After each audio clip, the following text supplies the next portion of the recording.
नमस्कार, good evening to all of you. कैसे हैं आप सभी? आप सभी का स्वागत है आपकी अपनी सरकारी परीक्षा पर। हम आज एक बहुत ही महत्वपूर्ण टॉपिक करने वाले हैं मॉडर्न हिस्ट्री का, जो कि आज भी उतना ही प्रासंगिक है आज के टाइम में। और जो आधुनिक भारत के समय जो ब्रिटिश टाइम था उसमें क्या डिफरेंस हमें देखने को मिलता है, ये सभी चीजें यहाँ पर हम देखेंगे।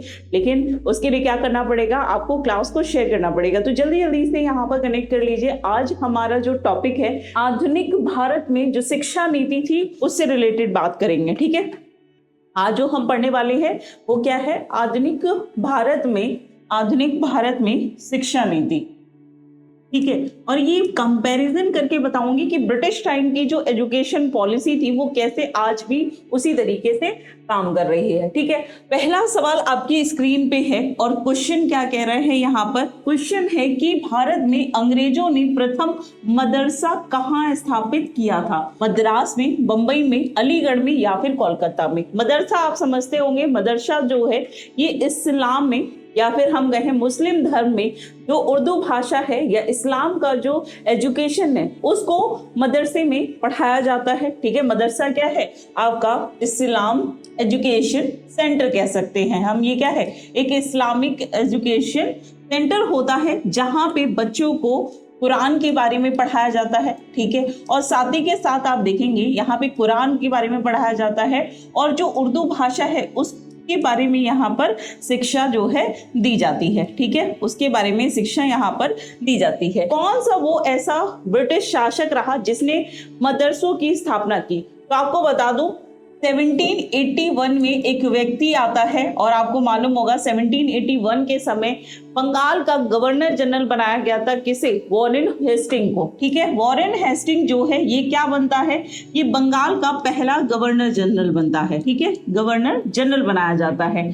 इसके आने के बाद ये प्रयास करता है कि भारत में जो एजुकेशन सिस्टम है उसको और ज्यादा डिफरेंशिएट किया जाए। इसी के चलते इसने 1784 में जो है कलकत्ता में, ठीक है, कहां पर, कलकत्ता में मदरसों की स्थापना की। ये मदरसा जो है ये सबसे पहले कहां पे स्थापित किया गया? तो कलकत्ता में। किसने किया? तो इसका इनिशिएट लेने वाला जो ब्रिटिशर्स था ये था आपका वॉरेन हेस्टिंग। ठीक है, तो पहली चीज तो ये हो गई। और जब बात वॉरेन हेस्टिंग की आती है तो इससे कई तरीके के सवाल जो हैं बनते हैं। ठीक है, ये बहुत ही महत्वपूर्ण कैरेक्टर रहा है आपके, क्योंकि पहला गवर्नर जनरल बनाया गया बंगाल का, ना कि पूरे भारत का। तो यहाँ पे जो दिया गया सवाल है इसका आंसर क्या हो जाएगा आपका? कलकत्ता हो जाएगा। अगर हम बात करेंगे किसके बारे में, वॉरेन हेस्टिंग के बारे में, तो कुछ चीजें हैं जो कि आपको यहाँ पर ध्यान रखनी है। ठीक है, वॉरेन हेस्टिंग्स, पहली चीज तो ये क्या था आपका, फर्स्ट गवर्नर जनरल बनाया गया, गवर्नर जनरल ऑफ बंगाल। ठीक है, बंगाल ये छोटा क्षेत्र नहीं है, बंगाल वो बंगाल नहीं है जो आज हमारे मैप में है, ये वो बंगाल है जिसमें आपका बांग्लादेश वाला क्षेत्र भी शामिल था। इसके बारे में बात करें तो सबसे पहले तो इसने टैक्स वसूलने के लिए क्या किया, इसने राजस्व बोर्ड की स्थापना की। इसके अलावा आपसे ये भी पूछा जाता है कि एक वर्षीय भू राजस्व बंदोबस्त शुरू करने वाला व्यक्ति कौन था? बंदोबस्त को शुरू करने वाला कौन था? क्योंकि आप देखेंगे कि स्थायी भू राजस्व व्यवस्था से पूछा जाता है कि भारत में भू राजस्व व्यवस्था को स्थायी रूप से जिसने शुरू किया वो कौन था? वो था आपका कॉर्नवालिस। कौन था? कॉर्नवालिस था। और कॉर्नवालिस ने 1793 में जो है सबसे पहले स्थायी भू राजस्व प्रणाली इसको शुरू किया था। यानी कि अब यहाँ पे सिस्टमैटिकली जो है हमें क्या जो किसान हैं उनसे टैक्स वसूलना है। ठीक है, तो इसको यहाँ पर ध्यान रखिएगा कि बंदोबस्त जो है ये किसके द्वारा शुरू किया गया। यहीं तक नहीं, इसके द्वारा और भी कई सारे महत्वपूर्ण काम किए गए। इसको न्याय व्यवस्था का जन्मदाता भी कहा जाता है। आज हमारी जो न्याय व्यवस्था है उसका कर्ता धर्ता भी आपका वॉरेन हेस्टिंग है। तो इसके द्वारा न्यायिक सुधार किए गए। ठीक है, इसने क्या किया? न्यायिक सुधार किए। और इस सुधार में आप देखोगे कि इसने एक सुप्रीम कोर्ट जो है कलकत्ता में सुप्रीम कोर्ट की स्थापना की। कलकत्ता में इसने क्या बनाया? एक सुप्रीम कोर्ट जो है इसकी स्थापना की। और इस सुप्रीम कोर्ट के जो मुख्य न्यायाधीश बनाए गए, ये सवाल परीक्षा में पूछा गया है, मुख्य न्यायाधीश बनाए गए थे वो कौन थे? आपके इम्पे थे। ठीक है, कौन थे? इम्पे। और आपको बता दूं एमपी तो मुख्य न्यायाधीश थे उस समय जब कलकत्ता में सुप्रीम कोर्ट, आज जो हमारा सुप्रीम कोर्ट है वो सेंट्रल में हम देखते हैं, लेकिन अब और जो स्टेट होते हैं वहां पे हमें हाई कोर्ट देखने को मिलते हैं। लेकिन आज के कंपैरिजन में अगर आप देखोगे तो कलकत्ता में पहला सुप्रीम कोर्ट स्थापित करने का श्रेय भी किसको जाता है? वॉरेन हेस्टिंग को जाता है। इसीलिए इसे क्या बोलते हैं? न्याय व्यवस्था का जन्मदाता भी कहा जाता है। इस बात को जरूर विशेष रूप से याद रखिएगा, आपसे पूछा जा सकता है। ठीक है, ये तो हो गई बात आपकी किसकी? न्याय व्यवस्था की। इसके अलावा आपको बता दूं एशियाटिक सोसाइटी ऑफ बंगाल, ये काफी ज्यादा महत्वपूर्ण है। कई बार सारी परीक्षाओं में लगभग सभी एग्जाम्स में पूछा गया सवाल है कि एशियाटिक सोसाइटी ऑफ बंगाल जो है इसकी नींव किसने रखी? तो यहाँ पर आप देखेंगे 1784 में इसको सबसे पहले कहां पर? कलकत्ता में एशियाटिक सोसाइटी ऑफ बंगाल जो है इसकी स्थापना की जाती है और जिसके अध्यक्ष कौन बनाए जाते हैं? विलियम जोन्स को बनाया जाता है। अब आप कहोगे कि ये क्या है, ये क्या बला है, ये एशियाटिक ऑफ सोसाइटी क्या है? तो आपको बता दूं कि ये एशियाटिक ऑफ सोसाइटी जो है इसको स्थापित किया गया था भारत की जो कल्चर है, जो वेद, पुराण, साहित्य, उपन्यास, इन सभी के बारे में डाटा कलेक्ट करना, क्योंकि वो हमारी संस्कृत लैंग्वेज में थे, हमारी भाषा में लिखे हुए ग्रंथ थे, उन सभी ग्रंथों को इस एशियाटिक सोसाइटी ऑफ बंगाल के चलते ट्रांसलेट किया गया। इसमें आप देखोगे आपको जो कालिदास है उनका अभिज्ञान शाकुंतलम इसको जो है ट्रांसलेट किया गया। इसके अलावा आप देखेंगे गीता, भगवत गीता जो है इसको ट्रांसलेट किया जाता है। हितोपदेश जो है इसको ट्रांसलेट करते हैं ये। इसके अलावा मनुस्मृति, तो आप समझिए कि ये यहाँ के कल्चर को, यहाँ की लेखों के माध्यम से जो भी चीजें थी उनकी जानकारी प्राप्त करना चाहते थे। तो ये एक बहुत बड़ा और बहुत महत्वपूर्ण सवाल है जो कि आपसे अक्सर एग्जाम में पूछा जाता है। ठीक है, अच्छा, ये तो बात हो गई, ये मुख्य चीजें हैं जो कि आपके वॉरेन हेस्टिंग से पूछी जाएंगी। आपको मैंने बताया यहाँ पर वॉरेन हेस्टिंग जो है इसके द्वारा न्यायिक सुधार की न्यायिक जन्मदाता इसको माना जाता है। लेकिन आपको बता दूं यही न्यायिक जन्मदाता जो है अपनी ही करतूतों के चलते बंगाल में इसी पर महाभियोग लगा दिया जाता है। उसका कारण होता है कि बंगाल का जो नवाब था मीर जाफर, उसकी जब पत्नी, जब मीर जाफर की मृत्यु हो जाती है तो उसकी जो विधवा पत्नी होती है, उसका बेटा होता है मुबारक दौला करके नाम होता है, उसको ये क्या करता है, उसका संरक्षक बनने के लिए ये रिश्वत देता है। सोचिए, जिसने न्यायिक व्यवस्था शुरू की उसको लगा कि मैं न्याय व्यवस्था में जो है पूरी तरीके से मुक्त रहूंगा, मेरे पे सवाल नहीं उठेंगे। लेकिन आपको बता दूं कि ये वही व्यक्ति है जिस पे मुकदमा चलाया जाता है जालसाजी का, महाभियोग की प्रक्रिया चलाकर इस पर सजा सुनाई जाती है। तो ये याद रखिएगा। और यहाँ पर आपको याद रखना है कि मदरसा जो है ये कहाँ पे आपका शुरू किया गया? तो सबसे पहले कोलकाता में। ठीक है, वेरी गुड इवनिंग। अगले सवाल पे चलते हैं। नेक्स्ट क्वेश्चन है कि वाराणसी में प्रथम संस्कृत महाविद्यालय की स्थापना जो है ये किसने की थी? जोनाथन डंकन ने, वॉरेन हेस्टिंग ने, लॉर्ड मैकाले ने और बंकिम चंद्र चटर्जी ने। बताइए, जानते हैं कि यहाँ पर आंसर क्या हो जाएगा? सेशन को जो है सभी शेयर कर देंगे, है ना? सेशन को जो है सभी शेयर कर देंगे। बताइए, सेशन को जो है सभी शेयर कर देंगे। देखो, बनारस में पहला प्रथम संस्कृत महाविद्यालय, ठीक है, इसकी बात हो रही है। वाराणसी में प्रथम विश्वविद्यालय जो है ये स्थापित किया गया था जोनाथन डंकन के द्वारा। ठीक है, जोनाथन डंकन पहले तो ये बंबई के क्या थे? बंबई का ये गवर्नर था। बाद में ये बनारस आता है और बनारस आने के बाद ये 1791 में 1991 में जो है ये क्या करता है? बनारस में पहला संस्कृत महाविद्यालय, संस्कृत की शिक्षा को बढ़ावा देने के लिए ये क्या करते हैं? सबसे पहले संस्कृत विश्वविद्यालय को कहाँ पे खोलता है? वाराणसी में। आपको बता दूं, आगे चलकर इसको ख्याल आया कि भाई ये संस्कृत विश्वविद्यालय है, इसको किसी ना किसी का नाम देना चाहिए। तो इसने आगे चलकर इसका नाम बदला और इसका नाम क्या कर दिया गया? इसका नाम कर दिया गया संपूर्णानंद संस्कृत विश्वविद्यालय। ठीक है, संस्कृत विश्वविद्यालय। ठीक है, तो ये किसकी बात हो रही है? जोनाथन डंकन की बात हो रही है। आपको बता दूं, इसी विश्वविद्यालय में, संस्कृत विश्वविद्यालय में जो सबसे पहले शिक्षक रहते हैं, ठीक है, संपूर्णानंद विश्वविद्यालय के पहले शिक्षक यानी कि पहले टीचर कौन बनते हैं, इनका नाम याद रखिएगा। इनका नाम है आपका काशीनाथ, ठीक है, कौन है, काशीनाथ है, ठीक है, काशीनाथ को ध्यान रखिएगा। इसके समय में जोनाथन, आपको बता दूं ये जोनाथन वही व्यक्ति है जिसने भारत में शिशु बलि जो है, शिशु हत्या जो है इस पर रोक लगाई। शिशु हत्या पर रोक लगाने वाला जो व्यक्ति है वो कौन है, आपका जोनाथन डंकन है, याद रखिएगा।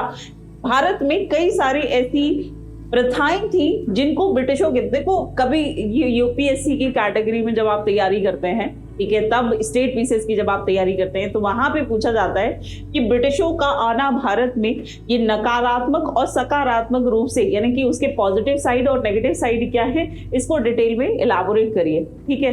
तो आप देखेंगे कि नेगेटिविटी से रिलेटेड आपको बहुत सारी चीजें देखने को मिलेंगी, लेकिन भारत में एजुकेशन सिस्टम, इसके अलावा यहाँ पे कुछ ऐसी रूढ़िवादी मान्यताएं थी जिसको भारतीय समाज में समाप्त कर पाना एक चैलेंज था, उनको ब्रिटिशों के सहयोग से किया गया। इसके अलावा यहाँ पर आधुनिकता को लाने का प्रयास किया गया, क्योंकि आप एक तो इंडस्ट्रियलाइजेशन की बात कर लें, चाहे आपके ट्रांसपोर्टेशन की बात करते हैं, रेलवे लाइन की, जो आज हम पुलिस सेवा की बात करते हैं, पुलिस सेवा को भी ब्रिटिशों के द्वारा शुरू किया गया। PWD डिपार्टमेंट ब्रिटिशों के द्वारा, न्याय व्यवस्था हमें जो है ब्रिटिशों ने दी है, एजुकेशन सिस्टम, तो यहाँ पे ना उनके कई सारे पॉजिटिव जो है एस्पेक्ट भी हैं। तो उसी में आप देखोगे कि यहाँ पर शिशु हत्या हो गई, सती प्रथा हो गई, विधवा विवाह हो गया, ये सब चीजें जो है, महिलाओं को एजुकेशन जो है ना, जो इतनी भी फीमेल्स थी उनको पहले शिक्षा का अधिकार नहीं था, लेकिन यहाँ पर ब्रिटिशों के सहयोग से कई भारतीयों ने भी मिलकर जो है प्रयास किया और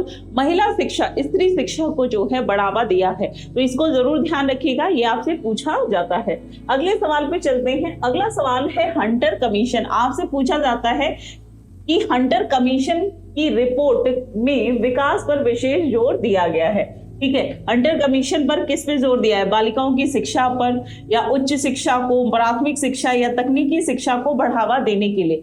देखो आपको मॉडर्न हिस्ट्री में दो कमीशन देखने को मिलते हैं। एक तो है आपका हंटर कमीशन जो रिलेटेड है किससे, आपके एजुकेशन सिस्टम से, ठीक है, किससे, एजुकेशन सिस्टम से। लेकिन एक हंटर आयोग और भी आपको देखने को मिलता है, ठीक है, यहाँ पे स्टार बनाकर लिख लो। एक हंटर आयोग जो है आपको और देखने को मिलेगा, जो कि है 1919 का। ये हंटर आयोग जो है ये समीक्षा करता है, ये क्या करता है, समीक्षा करेगा किसकी, ये करेगा जलियांवाला बाग जो हत्याकांड था, बाग हत्याकांड की, ठीक है।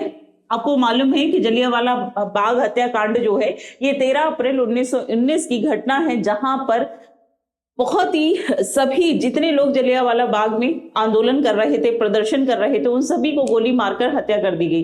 तो उस घटना को जो है वहां पे मार्शल लॉ लगाया जाता है, और किस तरीके से वो सही है घटना, या जो एक्शन लिया गया है वो गलत है या सही है, इसके लिए एक आयोग गठित किया गया था। लेकिन इस आयोग ने हालांकि बाद में यही बोल दिया कि जिस तरीके से प्रदर्शन हो रहा था, ब्रिटिश सरकार का विरोध हो रहा था, तो इनको एक्शन लेना ही था। तो एक आपको हंटर आयोग यहाँ पे ध्यान रखना है, और दूसरा आपको यहाँ पे ध्यान रखना है हंटर कमीशन, ठीक है। बात हो रही है हंटर कमीशन की, तो हंटर कमीशन का संबंध किससे है, बालिकाओं की शिक्षा से है, उच्च शिक्षा से है, या प्राथमिक शिक्षा या तकनीकी शिक्षा से है। देखो हंटर कमीशन एक व्यक्ति था जिसका नाम था हंटर, उसी के नाम पर ही इसको रखा गया है, जिसको बोलते हैं W हंटर। ये जो है इसी की अध्यक्षता में लॉर्ड रिपन को आप जानते होंगे। लॉर्ड रिपन के कई सारे काम हम आगे देखेंगे। लॉर्ड रिपन वही व्यक्ति हैं जिन्होंने भारत में स्थानीय स्वशासन की नींव रखी, ठीक है, स्वशासन की नींव रखी। इसके अलावा इनको 10 वर्षीय जनगणना के लिए जाना जाता है। किसको, लॉर्ड रिपन को। तो कई सारे काम इन्होंने किए हैं। तो लॉर्ड रिपन की अध्यक्षता में जब ये वायसराय थे, तो इन्हीं की अध्यक्षता में यहाँ पर एक कमीशन का गठन किया जाता है, जिसे हम कहते हैं हंटर कमीशन, ठीक है, क्या कहते हैं, याद रखिएगा। कभी कभी सवाल पूछे जाते हैं कि हंटर कमीशन के अध्यक्ष, तो आपको समझ में आ गया हंटर नाम रखा गया, तो हंटर जो है उसकी अध्यक्षता कर रहा था। लेकिन ये किसके समय में, किसके जो है अंतर्गत बनवाया गया, ये आयोग गठित किया गया था, तो लॉर्ड रिपन के अंतर्गत किया गया था। और यहाँ पर आप देखोगे हंटर कमीशन, इसका उद्देश्य क्या था, तो आपको बता दूं, जो भारत में एजुकेशन सिस्टम था, जो प्राइमरी एजुकेशन थी और जो आपकी माध्यमिक शिक्षा थी, प्राथमिक और माध्यमिक शिक्षा की समीक्षा करना, ठीक है, ये किस लिए गठित किया गया था, प्राथमिक और जो आपकी माध्यमिक शिक्षा है, माध्यमिक शिक्षा जो है, माध्यमिक शिक्षा की समीक्षा के लिए हंटर कमीशन को गठित किया गया था। ठीक है, याद रखिएगा, हंटर कमीशन को किसने गठित किया गया, तो आपकी एजुकेशन सिस्टम की जो प्राथमिक, प्राइमरी और सेकेंडरी एजुकेशन है उसकी समीक्षा के लिए। दूसरी चीज यहाँ पर आप देखेंगे, यहाँ पर स्त्री शिक्षा को, स्त्री शिक्षा यानी कि वुमेन एजुकेशन को जो है इस कमीशन के तहत जोड़ दिया जाता है। और इसी हंटर कमीशन के तहत 1887 में इलाहाबाद यूनिवर्सिटी, इलाहाबाद विश्वविद्यालय जो है इसकी नींव रखी जाती है। किसके तहत रखी जाएगी, यहाँ पर हंटर कमीशन के तहत रखी जाएगी। और आपको बता दूं, इसी को आधुनिक शिक्षा का जन्मदाता भी कहा जाता है। याद रखिएगा, कभी पूछा जाए तो याद रखना, इसे आधुनिक शिक्षा का जन्मदाता भी कहा जाता है, क्योंकि आज का जो एजुकेशन सिस्टम है, ठीक है, अंग्रेजी भाषा पर जोर देकर जो एजुकेशन दी गई है वो किसने दी है, इसी आयोग की अनुशंसा पे इसको किया गया था। ठीक है, याद रखिएगा, यहाँ पे पहली तो प्राथमिक और द्वितीय जो शिक्षा थी, माध्यमिक शिक्षा, उसकी बात की गई है। तीसरी चीज यहाँ पे एक और चीज बोली गई थी कि यहाँ पर जो भी ईसाई मिशनरीज को बुलाया गया था 1813 में, ठीक है, 1813 में जो ईसाई मिशनरीज आए थे भारत में, उनका भी काम क्या था, ईसाई शिक्षा को जो है प्रमोट करना। तो यहाँ पे उन्होंने कितना अच्छे से परफॉर्म किया है, इसी सब चीज को यहाँ पर जो है रखा गया। तो यहाँ पे जो आंसर है ये क्या हो जाएगा, यहाँ पर आप देखेंगे तो इसमें बालिकाओं की शिक्षा पे जोर दिया गया। विशेष रूप से आप देखोगे तो यहाँ पर उच्च शिक्षा जो है, वैसे तो ये तीनों ही है, लेकिन सेकेंडरी एजुकेशन इससे विशेष रूप पे ध्यान दिया गया। अगला है सैंडलर आयोग, ये बहुत ही महत्वपूर्ण है। सैंडलर एक व्यक्ति होता है, उसी के नाम पर यहाँ पर एक आयोग का गठन किया जाता है, जिसकी अध्यक्षता सैंडलर के द्वारा की जाती है। किससे संबंधित है, न्यायपालिका से, राजस्व शासन से, शिक्षा से, या फिर आपके पुलिस प्रशासन से। ठीक है, सैंडलर जो है ये काफी ज्यादा महत्वपूर्ण है। ठीक है, क्लास को जो है शेयर कर देंगे। हाँ जी, बिल्कुल देख रहे हैं, कमेंट देख लिया बच्चे। ठीक है, बात किसकी कर रहे हैं, देखो सैंडलर आयोग की। सैंडलर कौन था, पहली चीज तो इसका संबंध शिक्षा से था। किससे था, शिक्षा से। सैंडलर जो है ये आपके डॉक्टर एम सैंडलर थे। ठीक है, सैंडलर थे, एम सैंडलर, जिनका कार्यकाल 1917 से लेकर 1919 तक देखने को मिलता है।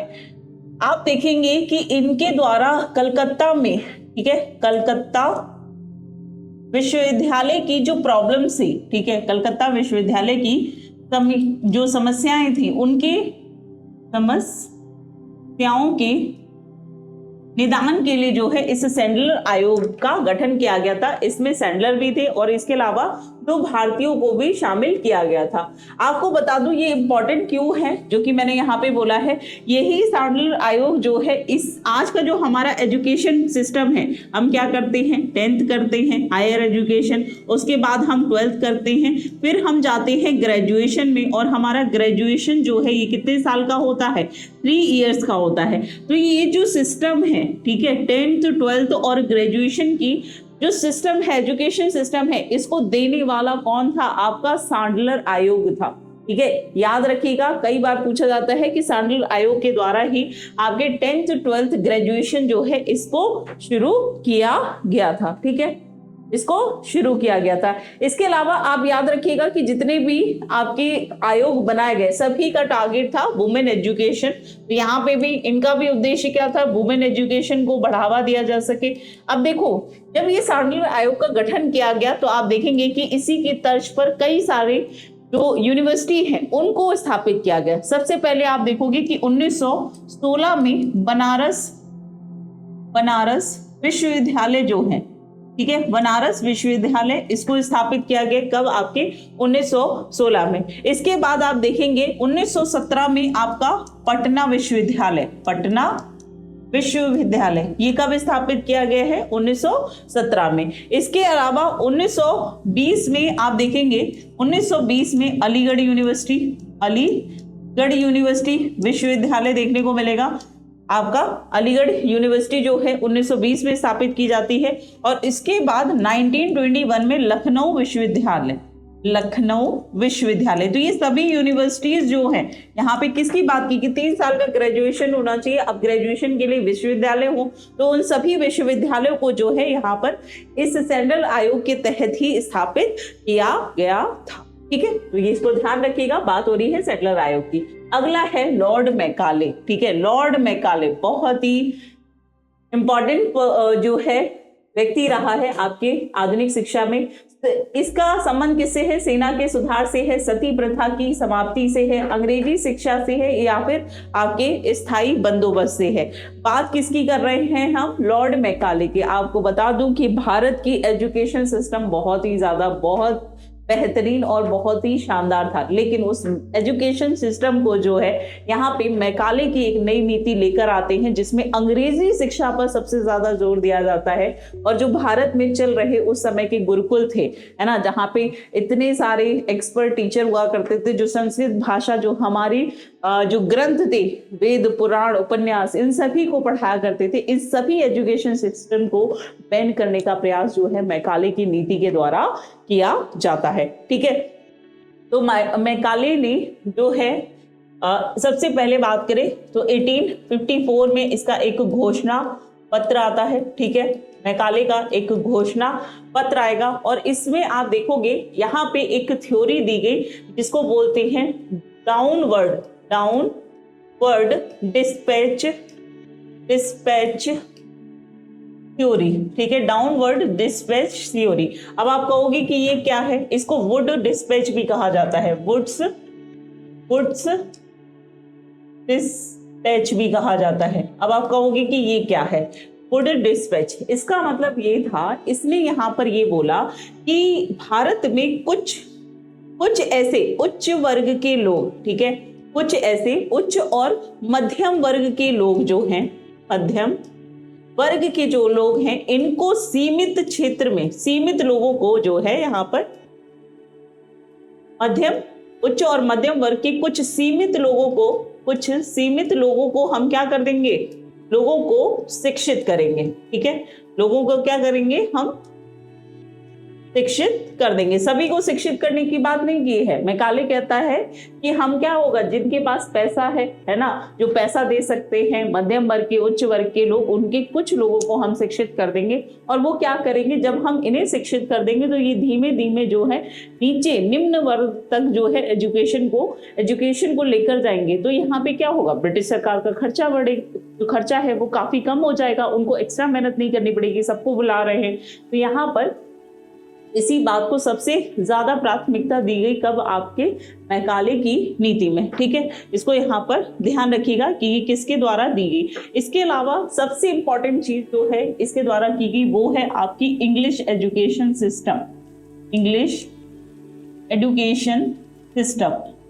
ठीक है, यहाँ पे सारी जितनी भी हमारा जो भी पाठ्यक्रम है, जो सिलेबस है, वो सब जो है इंग्लिश में दिया जाना चाहिए। ठीक है, तो यहाँ पर ये जो यहाँ पे एजुकेशन करने की बात की है, एजुकेशन, तो यहाँ पे ये क्या करेंगे? ये हिंदी भाषा में थोड़ी देंगे, इंग्लिश में जो है यहाँ पर इनको शिक्षित कर देंगे और इन्हीं को बोलेंगे जाओ तुम अपने क्षेत्रों में, गांव, देहात, कस्बा, रियासतें जहां तुम रहते हो वहां जाकर अंग्रेजी में बात करो, है ना। वहां के लोगों को गिल्ट फील करा दो कि तुम भारतीय हो, तुमको हिंदी भाषा आती है, तुमको अंग्रेजी नहीं आती, देखो हम तो ब्रिटिशर्स बन गए हैं। तो ये जो चीजें हैं ये इस शिक्षा के माध्यम माध्यम से जो है, सोचिए हिंदी भाषी लोग थे, बहुसंख्यक कौन थे, हिंदी भाषी लोग थे, क्षेत्रीय भाषाएं बोलते थे, लेकिन एक बाहर से आई हुई भाषा ने जो है इतना ज्यादा प्रभाव अपना बना लिया था कि उसने यहाँ के इस बहुसंख्यक समाज के मन में ये संदेह पैदा कर दिया कि अगर आप अंग्रेजी भाषा नहीं जानते हैं तो आप शिक्षित नहीं हैं। आज भी लोगों को लगता है कि आपको अंग्रेजी भाषा नहीं आती है तो आप शिक्षित नहीं हैं। भाषा जो होती है, चाहे अंग्रेजी हो, हिंदी हो, बंगाली हो, उड़िया हो, मराठी हो, कोई भी भाषा हो, भाषा सिर्फ एक माध्यम होता है कम्युनिकेशन का। ये आपके ज्ञान को बिल्कुल भी जो है आकलित नहीं करता है कि आप शिक्षित हैं या नहीं है, या फिर आप कितने शिक्षित हैं। अगर आप इंग्लिश के शब्द में ट्रांसलेट करके नहीं बोल पा रहे हैं तो इसका मतलब ये नहीं है कि आप पढ़े लिखे नहीं, आप भाषा नहीं जानते हो, है ना। तो ये एक भाषा है, ये भाषा का माध्यम है, ठीक है। तो यहाँ पर याद रखिएगा, यहाँ पे इसका संबंध किससे, अंग्रेजी शिक्षा से रहा है, ठीक है, इसका मैकाले का। अगले सवाल पे चलते हैं। भारत के औपनिवेशिक काम में अधोमुखी निस्पंदन जो है सिद्धांत क्षेत्र संबंधित है, ठीक है। तो यहाँ पे भी डाउनवर्ड फिल्ट्रेशन थ्योरी की बात की गई है, जो मैंने अभी बताया। डाउनवर्ड फिल्ट्रेशन थ्योरी जो है ये किसने दी है, मैकाले के द्वारा दी गई है। और यहाँ पर आंसर क्या हो जाएगा आपका, शिक्षा हो जाएगा। आपको पता है रेल को जो है शुरू किया गया था 1853 में। सबसे पहले रेलवे लाइन बिछाई गई थी, रेलवे लाइन जो है बिछाई गई किसके समय में, लॉर्ड डलहौजी के समय में। इसके समय में, लॉर्ड डलहौजी के समय में। कहां से कहां तक, तो ये मुंबई से थाने तक, मुंबई से थाने तक, ठीक है, मुंबई से थाने तक। ये पहली रेलवे लाइन थी, ठीक है। ये क्या थी आपकी पहली रेलवे लाइन थी, है ना। लेकिन आपसे कभी कभी पूछा जाता है कि दूसरी रेलवे लाइन जो है, दूसरी रेलवे लाइन ये कहां पर बिछाई गई थी, तो ये 1854 में आप देखेंगे रानीगंज से कलकत्ता, रानीगंज से कलकत्ता तक जो है दूसरी रेलवे लाइन को बिछाया गया था। दोनों ही जो है किसके समय में, लॉर्ड डलहौजी के समय में यहाँ पर की गई थी। तो इसको ध्यान रखिएगा।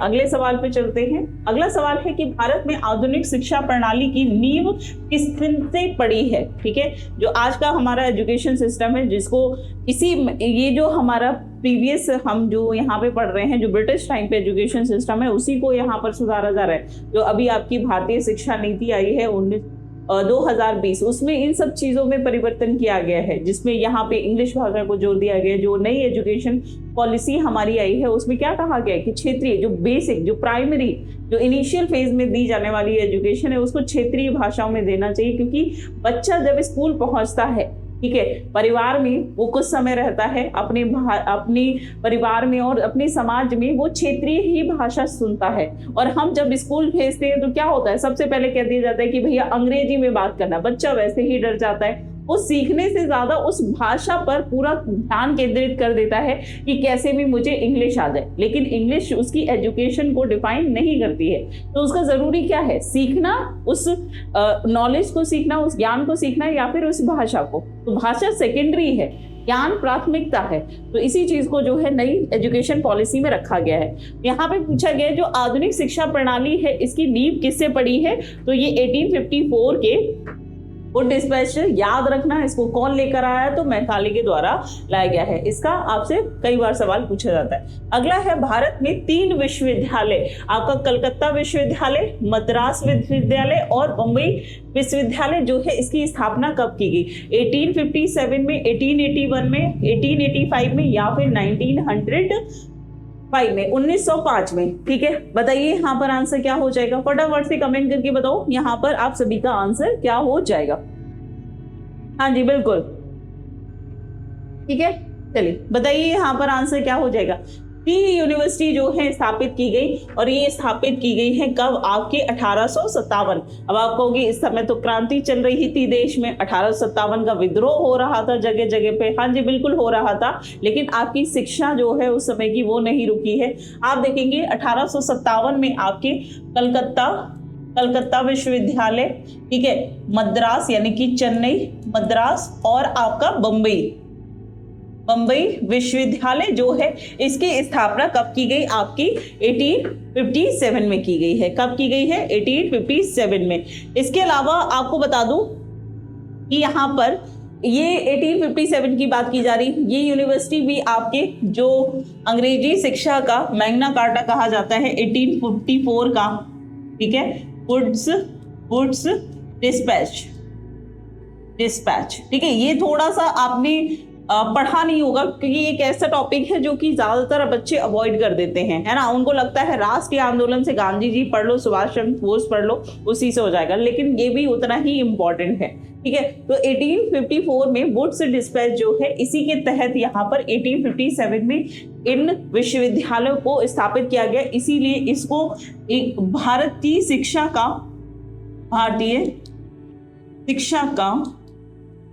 का मैग्ना कार्टा भी कहा जाता है, मैग्ना कार्टा भी कहा जाता है, ठीक है। तो कभी पूछा जाए कि कौन है, तो ये आपका मैकाले का जो वुड्स डिस्पैच थ्योरी है, इसी को भारतीय शिक्षा का मैग्ना कार्टा भी कहा जाता है। इसी की तर्ज पर आपके 1857 में 3 विश्वविद्यालय स्थापित किए गए, कलकत्ता, मद्रास और मुंबई। आपको मालूम है कि भारतीय उस समय में ब्रिटिश टाइम में ये 3 जो है मेन सेंटर हुआ करते थे सारे ब्रिटिशों की, सारे प्रशासन को चलाने के लिए, ठीक है। तो इसको ध्यान रखिएगा। इसके अलावा आपको एक चीज और बता दूं कि 1861 में, ठीक है, आपसे पूछा जाए तो 1861 में इन्हीं 3 जगहों पर हाई कोर्ट की भी स्थापना की गई, ठीक है। किसकी?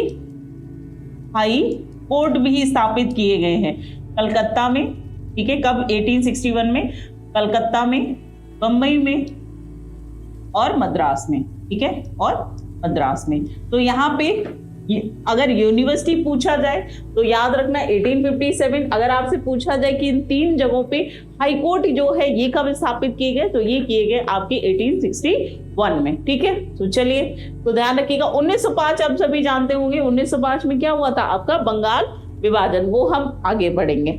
अगला है, किसने सतत प्रयत्नों से बम्बई में प्रथम महिला विश्वविद्यालय जो है इसकी स्थापना की थी? दयाराम गुडीमल, डीके कर्वे, रमाबाई, महादेव गोविंद रानाडे। बात किसकी हो रही है? वुमेन एजुकेशन की। मैंने आपको बताया कि यहाँ पर इनका पूरा प्रयास था कि वुमेन एजुकेशन जो है यहाँ पर होनी चाहिए। तो इसी के प्रयासों से आप देखेंगे कि फर्स्ट वुमेन यूनिवर्सिटी, अगर आपसे पूछा जाए कि सबसे पहले इसको कहाँ स्थापित किया गया है, तो ये स्थापित की गई आपकी 1900, ये स्थापित कहाँ की गई? 1916 में बम्बई में, ठीक है। कहाँ पे? बम्बई में। और इसको स्थापित यानी कि इसको बनाने वाला व्यक्ति कौन था? आपका डीके कर्वे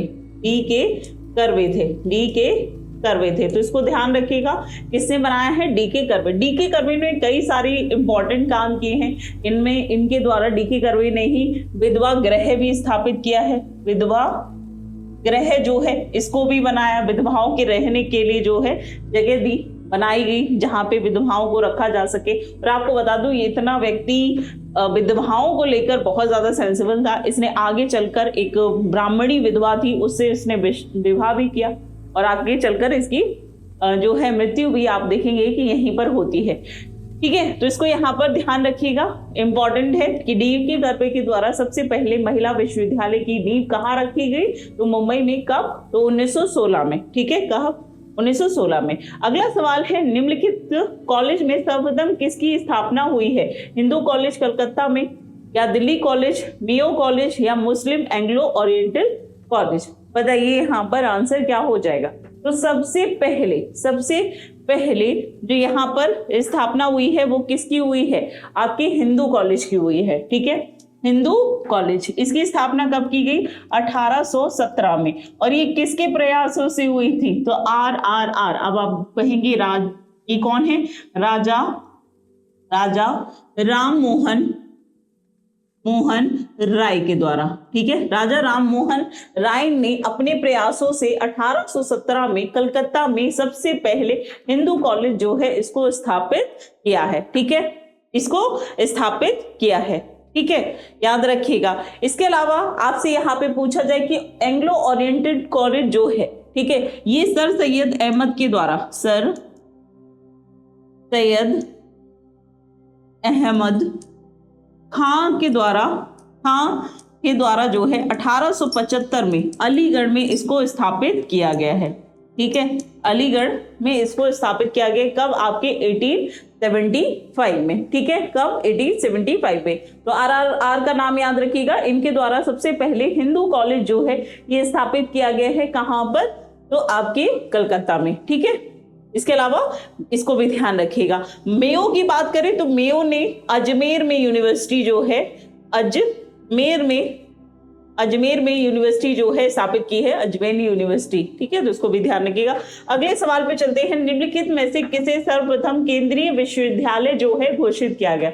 इनमें से कौन सी यूनिवर्सिटी है? अलीगढ़ मुस्लिम यूनिवर्सिटी, या डॉक्टर भीमराव अंबेडकर यूनिवर्सिटी, बनारस विश्वविद्यालय, या फिर इलाहाबादी विश्वविद्यालय? ठीक है, अलीगढ़ यूनिवर्सिटी जो है ये 1920 में स्थापित की गई। ठीक है, बनारस विश्वविद्यालय 1916 में स्थापित किया गया, और इलाहाबाद यूनिवर्सिटी जो है 1887 में स्थापित की गई थी। इनमें से कौन सी यूनिवर्सिटी है जिसको सबसे पहले क्या किया गया था? आपका सेंट्रल यूनिवर्सिटी का दर्जा दिया गया था। तो आपको बता दूं इसका आंसर हो जाएगा बनारस हिंदू विश्वविद्यालय। ठीक है, कौन सी है? बनारस हिंदू विश्वविद्यालय, जिसको स्थापित किया गया 1916 में। किसके जो है प्रयासों से? तो एम के प्रयासों से। ठीक है, एम के प्रयासों से, यानी कि मदन मोहन मालवीय जी के द्वारा। मदन मोहन मालवीय के प्रयासों से बनारस हिंदू विश्वविद्यालय जो है ये 1916 में स्थापित किया गया, और यही आपकी भारत में आगे चलकर पहली जो है सेंट्रल यूनिवर्सिटी, केंद्रीय विश्वविद्यालय जो है उसके रूप में स्थापित किया गया इसको। ठीक है, याद रखिएगा किसने किया है? तो यहाँ पर मदन मोहन मालवीय जी का नाम। अगला सवाल है कि भारत में पहला समाचार पत्र जो है ये कौन सा था? Bengal gazette, Hindustan Times, Pioneer, या फिर संवाद कौमुदी? ठीक है, पहला समाचार पत्र। ठीक है, अब देखो यहाँ पे समाचार पत्र जो है उसको शुरू करने का श्रेय किसे जाएगा? अंग्रेजों को जाएगा। ठीक है, अंग्रेजी थे जिन्होंने सबसे पहले भारत में समाचार पत्र को शुरू किया, समाचार पत्र। ठीक है, अब जो न्यूज़पेपर है इसको शुरू करने का जो श्रेय है ये किसे जाता है? आपके जेके हिक्की को, जेके हिक्की। ठीक है, हिक्की के द्वारा 1780 में जो है सबसे पहले बंगाल गजट के नाम से सबसे पहले अंग्रेजी भाषा में एक पत्र जो है जारी किया जाता है। किसमें? अंग्रेजी भाषा में, जिसका नाम क्या होता है? बंगाल गजट होता है। ठीक है, इसका नाम क्या होगा? बंगाल गजट। ठीक है, और ये कब होता है? आपके बंगाल गजट। ठीक है, बंगाल गजट जो है ये सबसे पहले किसमें? अंग्रेजी भाषा में स्थापित किया जाता है। आपको बता दूं यहाँ पे जो बंगाल गजट जब इसको हिक्की के द्वारा छापा जाता है तो इसमें ब्रिटिश सरकार की ये इतनी तारीफ कर देते हैं, उनके द्वारा जितने भी काम थे उसको इतने बेहतरीन तरीके से ये जो है यहाँ पे कर देते हैं कि आप देखेंगे कि यहाँ पर आप देखेंगे कि इसी चलते इन पर मुकदमा जला दिया जाता है। ये अखबार जो इन्होंने यहाँ पे छापा था बंगाल गजट, वो पहुंच जाता है लंदन, और वहां पे जब देखते हैं कि जो पेपर छापा गया है उसमें कितनी ज्यादा प्रशंसा किया, प्रशंसा को इसको आप समझ सकते हैं कि क्या प्रशंसा की होगी। यहाँ पे सीधे सीधे ब्रिटिश सरकार की जो खामियां थी उनको यहाँ पे प्रदर्शित किया गया है। ठीक है, तो बंगाल गजट जो है ये सबसे पहले। इसके अलावा आपसे पूछा जाता है कि हिंदी भाषा का पहला समाचार पत्र जो है ये कौन सा रहा है? तो ये रहा है आपका उद्दंत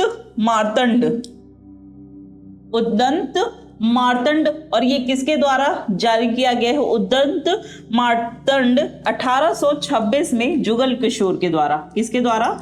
जुगल किशोर के द्वारा। ठीक है, तो दोनों याद रखिएगा कि अंग्रेजी भाषा का पहला समाचार पत्र किसने जारी किया है और हिंदी भाषा में पहला समाचार पत्र और किसके द्वारा?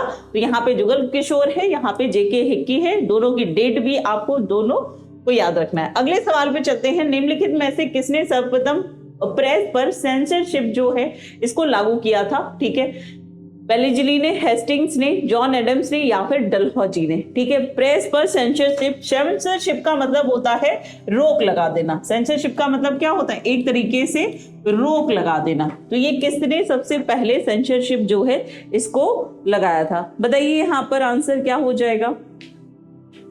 सबसे पहले सेंसरशिप लगाने का श्रेय जो है ये किसको जाता है? तो ये जाता है आपके बेलेजली को। ठीक है, बेलेजली ने 1799 में सबसे पहले सेंसरशिप जो है ये समाचार पत्र पे लगाई थी। अगला सवाल है 1878 में वर्नाकुलर प्रेस एक्ट किसने रद्द किया था? आपका लॉर्ड रिपन ने, लॉर्ड लिटन ने, लॉर्ड कर्जन ने या फिर लॉर्ड मिंटन ने।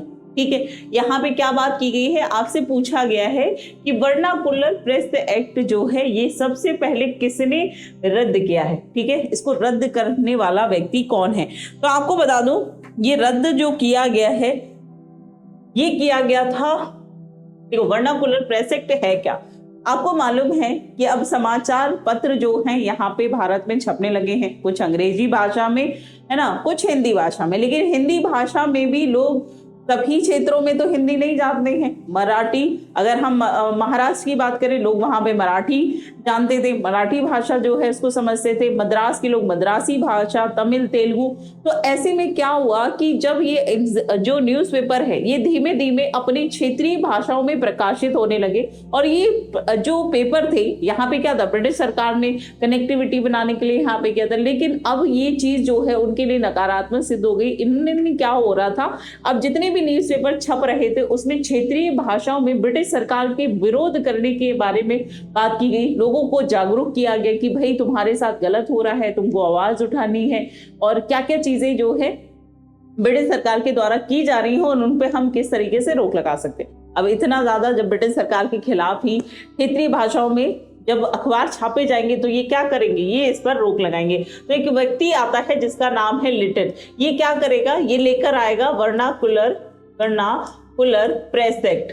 क्या लेके आए? Vernacular press act. बहुत बार पूछा जाता है, याद रखना वर्नाकुलर प्रेस एक्ट को लागू करने वाला लिटन था। ठीक है, इसने क्या किया, इसने लिटिल जो है इस पर जो है क्या कर दिया है, लिटन के द्वारा वर्नाकुलर प्रेस एक्ट जो है लाया गया। और इसके तहत जितने भी जो क्षेत्रीय भाषा या हिंदी भाषा के समाचार पत्र और पत्रिकाएं थी, ठीक है, समाचार पत्र और पत्रिकाएं जो थी, पत्रिकाएं, इन पे क्या कर देगा, पत्रिकाओं पर रोक लगा देगा।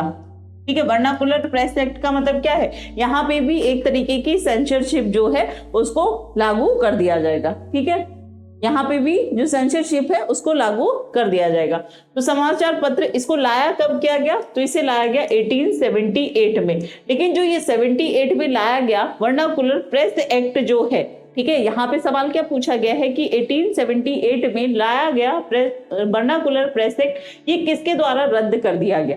यानी कि आगे आकर कौन सा ऐसा ब्रिटिश शासक रहता है जो कि कहता है कि नहीं छपने दो पेपर, क्या दिक्कत है। तो ये व्यक्ति थे आपके लॉर्ड रिपन। नाम याद रखिएगा, लिटन के द्वारा एक्ट को लागू किया गया और इसको समाप्त करने का श्रेय किसे जाता है, रिपन को। और मैंने आपको बताया कि रिपन को आप वैसे भी जानते हैं कि आज हमारे भारत में जो 10 वर्षीय जनगणना है, 10 वर्षीय जनगणना है, ठीक है, जनगणना है, उसको भी शुरू करने का श्रेय किसे जाता है, रिपन को। इसके अलावा भारत में स्थानीय स्वशासन, स्थानीय शासन को भी लागू करने का श्रेय किसे जाता है, आपके रिपन को। वर्नाकुलर प्रेस एक्ट को खत्म करने का भी श्रेय किसे जाता है, रिपन को। याद रखिएगा, ठीक है। तो यहाँ पर आंसर क्या हो जाएगा, ए। अगला सवाल है आपका, इंडियन ओपिनियन पत्रिका जो है ये इसके प्रथम संपादक कौन थे, आपके MK. Gandhi, Albert best, Mahadev Desai या मनसुख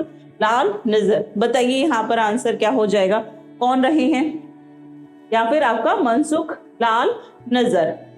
इंडियन ओपिनियन, देखो पहली चीज तो ये आपकी एम.के. गांधी की पत्रिका है, ठीक है, किसकी है, एम.के. गांधी। गांधी जी का जन्म 2 अक्टूबर 1869 को पोरबंदर में हुआ था, ठीक है, कहां पर, पोरबंदर, गुजरात में हुआ। अभी हमने हाल ही में गांधी जयंती भी सेलिब्रेट की है। गांधी जी बड़े होते हैं, इनका विवाह भी हो जाता है, उसके बाद इनको वकालत कराई जाती है और वकालत करने के बाद इनको प्रैक्टिस करने के लिए क्या चाहिए, एक केस चाहिए। तो इनको केस मिलता है कहाँ पर, दक्षिण अफ्रीका में। ठीक है, केस कहाँ का मिलता है, दक्षिण अफ्रीका का एक केस मिलता है और उसी के चलते ये 1893 में कहाँ चले जाएंगे, दक्षिण अफ्रीका जाते हैं। लेकिन दक्षिण अफ्रीका में इनके साथ एक घटना देखी जाती है। ये क्या होते हैं, ये जा रहे होते हैं डरबन से प्रिटोरिया जा रहे होते हैं और एक ट्रेन होती है जिसमें ये बैठ के जा रहे हैं मॉरिसबर्ग।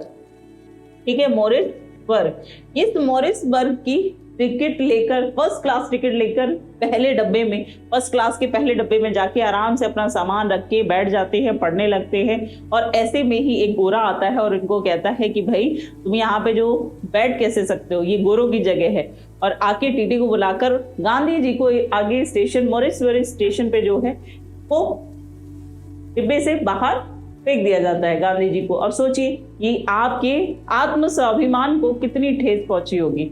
फिर ये बहुत लंबे समय तक सोचते रहे कि मैं ऐसा क्या करूं, जो ये चीज हुई है, ये जो घटना हुई है कि मेरे साथ हो रही है। तो यहाँ पर रहने वाले जितने भी गैर ब्रिटिश हैं, जो बहुत ही, क्योंकि वो क्षेत्रीय ही किसका है, अश्वेत लोगों का है, तो इन सभी के साथ होने वाले अत्याचारों को लेकर मुझे क्या करनी चाहिए, आवाज उठानी चाहिए। तो इन्होंने क्या किया, 1894 में इन्होंने नटाल कांग्रेस की स्थापना की। ठीक है, किसकी, नटाल कांग्रेस। और इसी नटाल कांग्रेस के तहत यहाँ पे ये क्या है, एक ऑर्गेनाइजेशन बना लिया इन्होंने नटाल कांग्रेस से, जो कि ब्रिटिश सरकार के खिलाफ आवाज उठाने का, लोगों को जागरूक करने का काम कर रहा था। और इसी नटाल कांग्रेस ने जो है एक पत्रिका जारी की जिसका नाम है इंडियन ओपिनियन।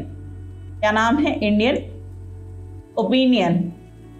ठीक है, याद रखिएगा, इंडियन ओपिनियन गांधी जी ने कहां पर जारी की गई पत्रिका है, दक्षिण अफ्रीका में।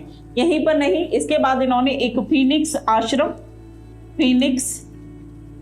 फीनिक्स आश्रम जो है ये भी वहां पे बनाया। इसके अलावा एक और किताब है जो कि दक्षिण अफ्रीका में लिखी गई है, हिंद स्वराज।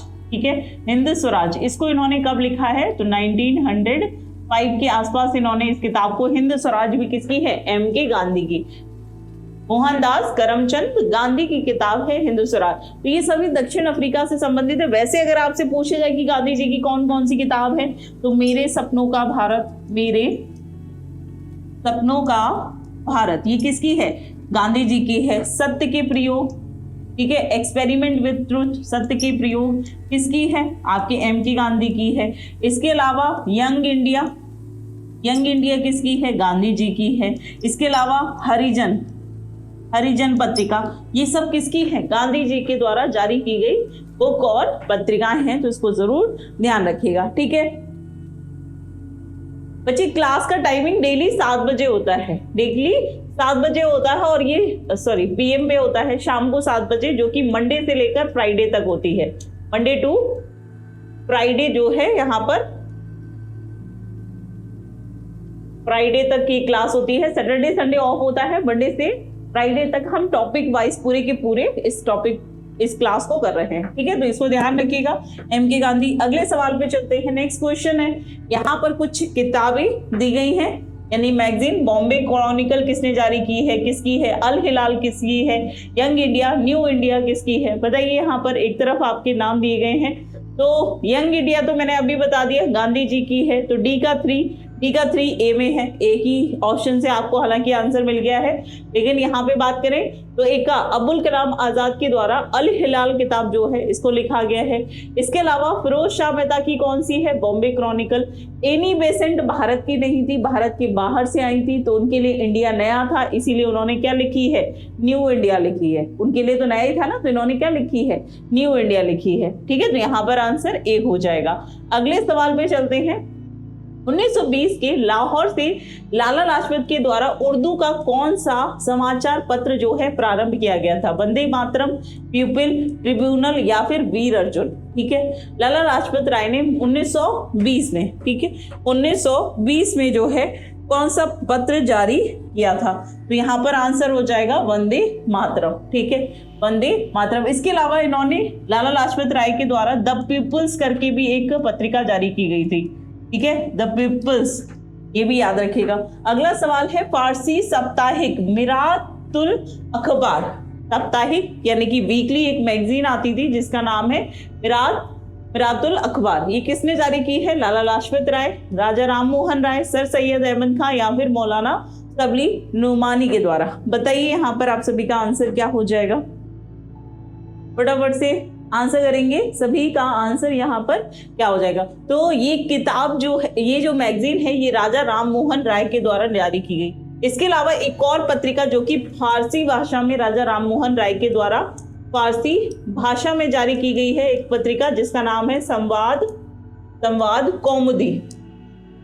कौन सी है? संवाद कौमुदी। ये किस भाषा में है? फारसी भाषा में जारी की गई, राजा राम मोहन राय की। ये फारसी भाषा में है। मिरातुल अखबार जो है ये उर्दू भाषा में, सॉरी, मिरातुल अखबार जो है आपका ये बंगाली भाषा में, ये जो है संवाद कौमुदी किस में है? ये बंगाली भाषा में जारी की गई पत्रिका है। और मिरातुल अखबार जो है ये फारसी भाषा का अखबार था। ठीक है, ध्यान रखिएगा। वैसे तो राजा राम मोहन राय, इनको कई सारी भाषाएं आती थी, है ना, तो 9 से ज्यादा भाषाएं ये जानते थे, 9 से भी ज्यादा। चलिए अगला सवाल है, आपको फिर से कुछ आंदोलन हुए हैं, मूवमेंट, जैसे कूका विद्रोह, कुकी विद्रोह, पावना विद्रोह और बिरसा मुंडा विद्रोह। कौन सा कहाँ पे हुआ है ये बताना है। कुकी, कूका, पावना और बिरसा मुंडा। बताइए यहाँ पर आंसर क्या हो जाएगा? फटाफट से कमेंट करके बता दो। चलिए फटाफट से कमेंट करके बताएंगे यहाँ पर आंसर जो है सभी का क्या हो जाएगा।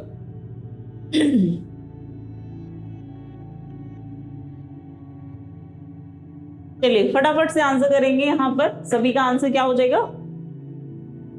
ठीक है, चलो तो यहाँ पर आप देखोगे कुकी विद्रोह, कुकी हुआ है आपका त्रिपुरा में। ठीक है, कुकी किससे संबंधित है? त्रिपुरा। कूका हुआ है पंजाब में। तो ए का फोर 3 जगह है और दूसरा है बी का 1, ए का 4 बी का 1 2 में आ रहा है। इसका मतलब ये दोनों तो होंगे नहीं, बचे ये दोनों।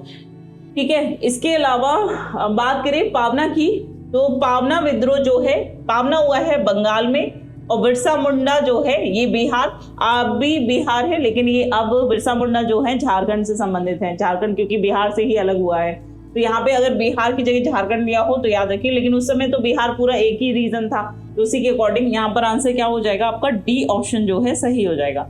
अगला है फिर से Dainik Aaj, George Allen, the Leader, the National Herald और पानियर। कौन सी किसकी मैगजीन है? ठीक है, कौन सी मैगजीन किसके द्वारा जारी की गई है? फटाफट से कमेंट करके बता दो। ठीक है, फटाफट से सभी कमेंट करके यहाँ पर आंसर करेंगे। तो देखो यहाँ पर दैनिक आज जो है, दैनिक आज ये शिव प्रसाद गुप्ता की रही है। ठीक है, दैनिक आज शिव प्रसाद गुप्ता की, यानी कि आपका ए का 4 हो जाएगा। द लीडर किसकी रही है? द लीडर रही है मदन मोहन मालवीय जी की। नेशनल हेराल्ड आप सभी जानते हैं पंडित जवाहरलाल नेहरू की, और पायनियर जो है ये जॉर्ज एलन की है। तो 4321 यानी कि 4321 ये ऑप्शन जो है यहाँ पर सही हो जाएगा। तो ये था आपका आज ब्रिटिश शासन में शिक्षा जो नीति थी वो किस तरीके से रही है, कौन कौन सी। हमने सैंडलर आयोग पढ़ा, हमने वुड्स डिस्पैच पढ़ा, मैकाले नीति पढ़ी है, हंटर कमीशन पढ़ा है, और ये सभी जो है आपकी परीक्षा की दृष्टि से महत्वपूर्ण हैं।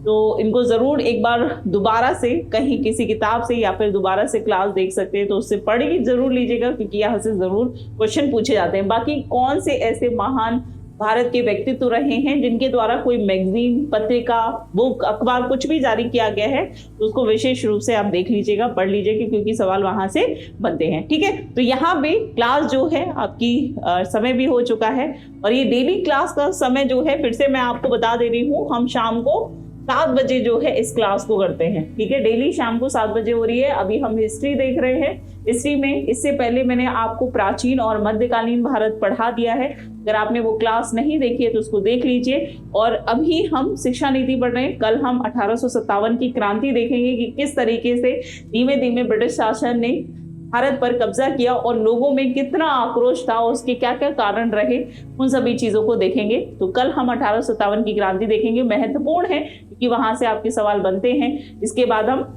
आगे के टॉपिक को देखेंगे और हिस्ट्री कंप्लीट होने के बाद हम ज्योग्राफी पढ़ेंगे, जहां पे इंडियन ज्योग्राफी और जो वर्ल्ड ज्योग्राफी है उसको मैपिंग के माध्यम से आपको पूरा क्लियर करा दूंगी। तो टॉपिक वाइज हम चलते रहेंगे ऐसे ही। आपको कोई सुझाव है, आप कुछ चाहते हैं, कोई भी समस्या हो रही है, आपको पढ़ने में हो रही है या फिर किसी भी तरीके की दिक्कत है, तो आप मेरे साथ बिना झिझक के कभी भी कनेक्ट कर सकते हैं, ठीक है। तो चलिए इसी के साथ लेते हैं अलविदा, मिलती हूँ आपसे। Thank you so much, take care, bye bye, जय हिंद, जय भारत।